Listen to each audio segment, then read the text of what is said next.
When you first meet the cashier girl, she appears wide-eyed, fearful, and uncertain all at once. She starts by apologizing for appearing at your doorstep, but explains that she had been listening to the news and was taking heed from the broadcasters to not be alone outside. She asks you shakingly if you could perhaps find some space for her.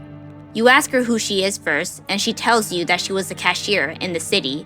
She then admits to you that she was fired before all the catastrophic events unfolded.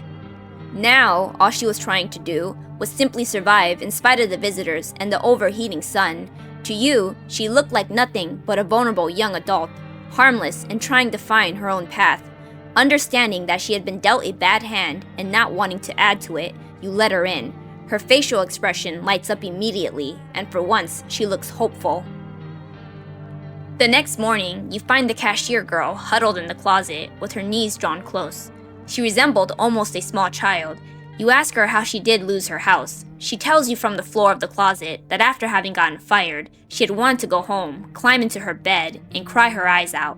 However, once arriving home, she saw random boots that did not belong to anybody in the house. Confused, she went to her roommate's room but heard strange noises. Once she got by the door, she peeked through the crack and saw her roommate lying motionless on the bed. Before she could react appropriately, a man she had never seen before grabbed her from behind and ordered her to the kitchen. There, he forced her to sit at the table.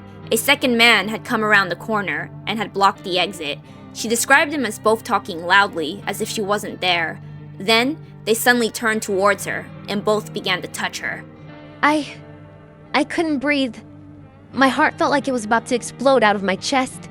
She had wanted to call for help, but was frozen with fear. Eventually, one of the men became distracted and she took her chance and sprinted for the exit. This is where she does not remember the rest of the story. She remains in the closet for the rest of her stay, and you check on her for the possible signs of a visitor. She concedes to each check, and to your growing concern, she exhibits all signs shown by the broadcaster.